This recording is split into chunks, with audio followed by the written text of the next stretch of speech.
Reprenons la sphère S2 avec ses parallèles. Au-dessus de chaque point de S2, nous devons imaginer un cercle de Hopf. Observons ce que nous avons au-dessus d'un des parallèles de S2, par exemple l'équateur.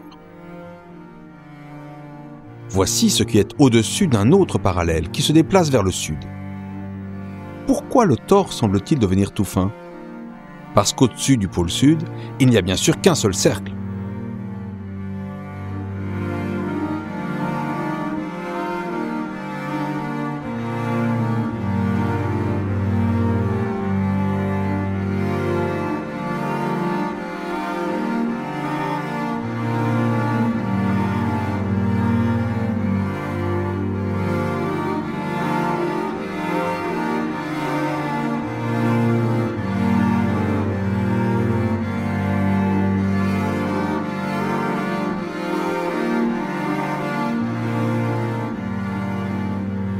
Et au-dessus du pôle Nord, on voit une droite. En fait, un cercle qui passe par l'infini. C'est la droite rouge.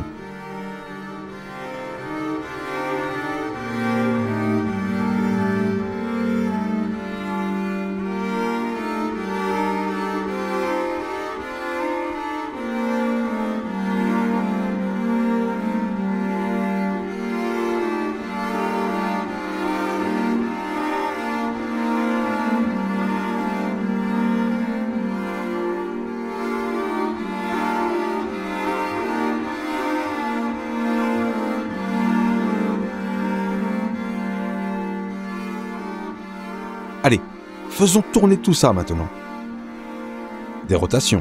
Oui, mais des rotations de l'espace de dimension 4, bien entendu.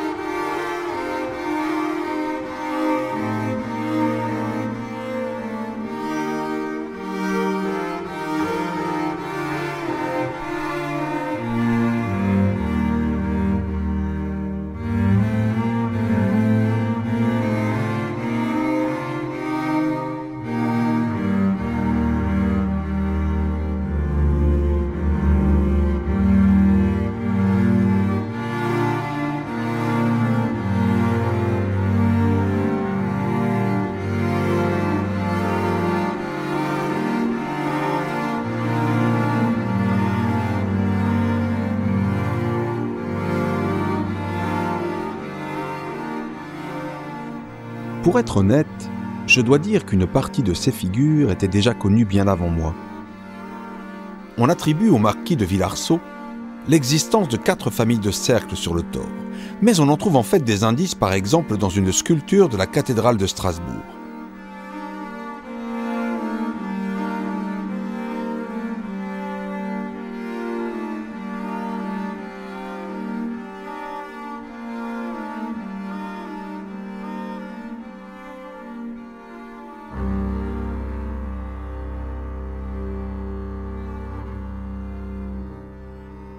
Prenons un tore de révolution. C'est la surface décrite par un cercle qui tourne autour d'un axe situé dans son plan.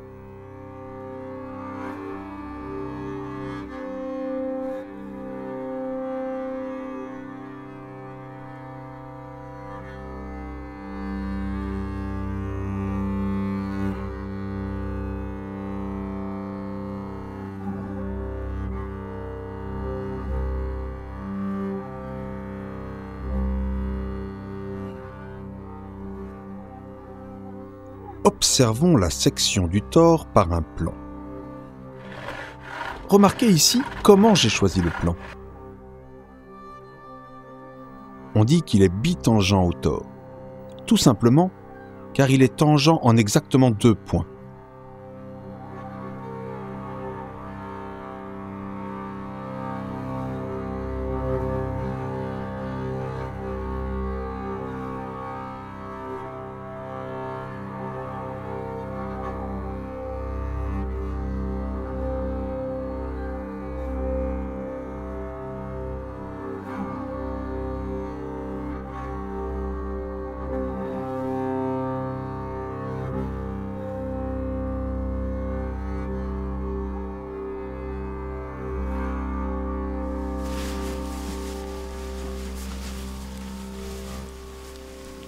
Mais regardez bien alors. Le plan coupe le tore sur 2 cercles parfaits. Ceci est le théorème de Villarceau. Un plan bitangent à un tore le découpe sur 2 cercles.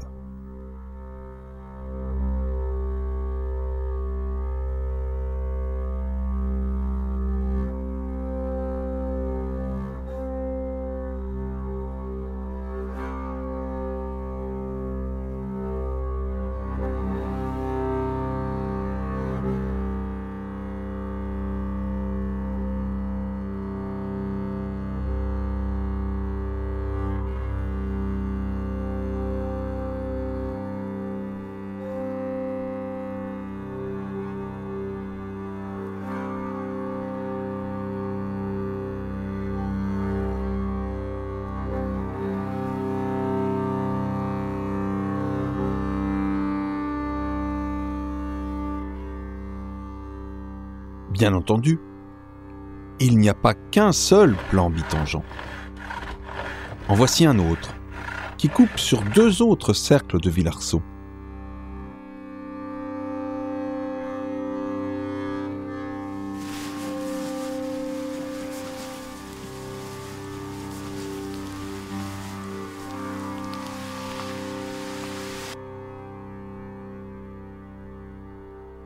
Et on peut faire la même chose pour tous les plans bitangents.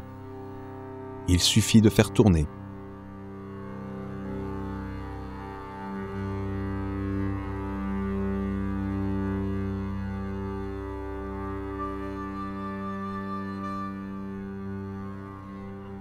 Vous voyez, par chaque point d'un tore de révolution, on peut faire passer 4 cercles, obtenus en coupant par des plans judicieux.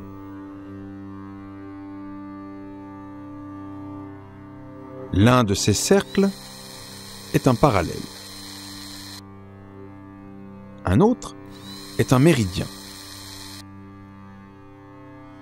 Puis un premier cercle de Villarceau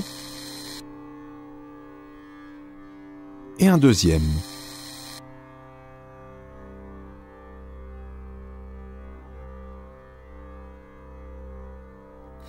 Et comme on peut faire la même chose pour n'importe quel point du tore, on voit alors que le tore est recouvert par 4 familles de cercles. 2 cercles d'une même famille ne se rencontrent pas. Un cercle bleu rencontre un cercle rouge en un seul point. Un cercle jaune et un cercle blanc se rencontrent en 2 points. Ce sont des cercles de Villarceau.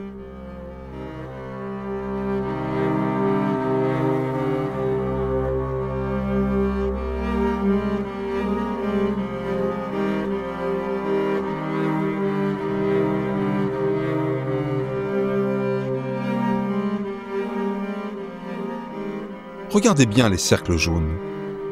Ce sont des cercles de Hopf. Vous vous souvenez quand nous observions ce qui est au-dessus d'un des parallèles de S2, on voyait un tore rempli par des cercles enlacés 2 à 2, tout comme ce tore rempli par ces cercles jaunes. Et les cercles blancs, me direz-vous? Eh bien, ce sont les fibres d'une autre fibration de Hopf, celle qui est obtenue en regardant la première dans un miroir.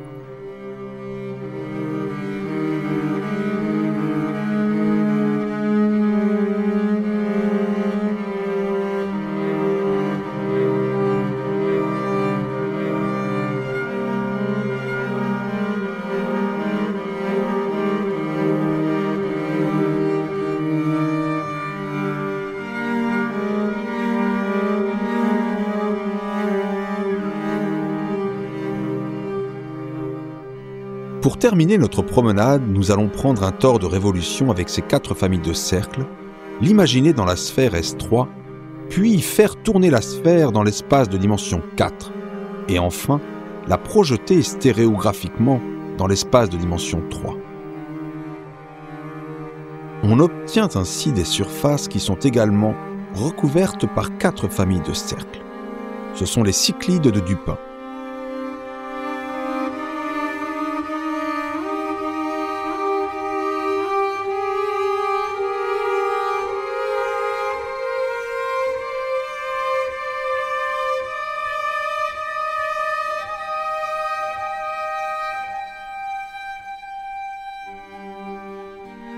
Parfois, lorsque le tore passe par le pôle de projection, la surface passe par l'infini.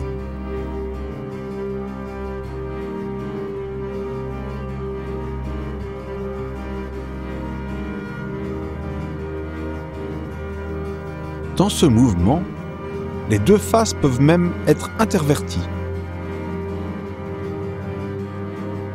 L'intérieur du tore est en rose, l'extérieur est en vert.